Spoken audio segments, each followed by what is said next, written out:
In this episode, you'll learn how to make requests.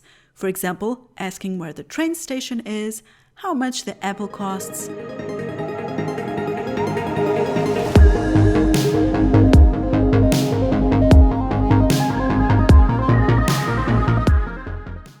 I'm giving you today more complex sentence structures, but they are very useful because you can use them on different occasions, and they are very polite. It's usually not that polite to reach out to someone and say, "Where is the pharmacy?" You would say something like, "Excuse me, could you please tell me where the pharmacy is?" Also, these structures force you to practice different grammar aspects. So let's get started. First, I'm giving you different ways in which you can start your request. And to these beginnings, you can then add the rest of the request, but we'll see that next. Desculpe, podia dizer-me... Desculpe, eu gostaria de saber... Perdão, sabia dizer-me... Por favor, diga-me... These different beginnings will be followed by a word that starts the actual request.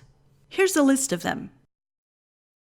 Onde, quando, como, quanto, quem, qual, que, o que, porque, a que horas. For example, desculpe, podia dizer-me onde? Excuse me, could you tell me where? Or, desculpe, podia dizer-me quanto? Excuse me, could you tell me how much? Now let's see some examples of how we could end these sentences. Desculpe, podia dizer-me onde é a farmácia?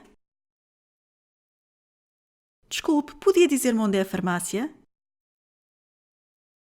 Desculpe, podia dizer-me quando chega o comboio?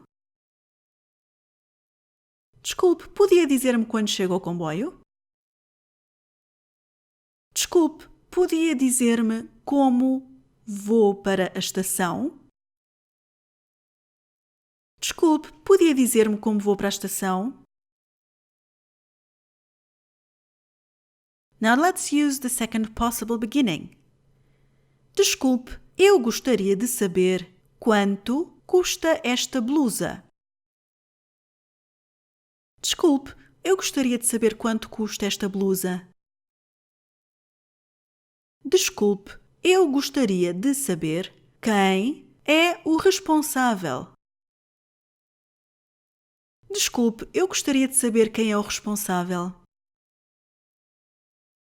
Desculpe, eu gostaria de saber qual é o melhor carro. Desculpe, eu gostaria de saber qual é o melhor carro. Now using the third possible beginning. Perdão, sabia dizer-me que rua é esta? Perdão, sabia dizer-me que rua é esta? Perdão, sabia dizer-me o que tenho de fazer? Perdão, sabia dizer-me o que tenho de fazer? Perdão, sabia dizer-me por que é que a rua está fechada? Perdão, sabia dizer-me por que é que a rua está fechada? And that's it. I hope these examples and these structures are useful and don't be afraid to use them. If you like this video, give it a thumbs up and subscribe to the channel. And I hope to see you next time. Até à próxima. Tchau, tchau!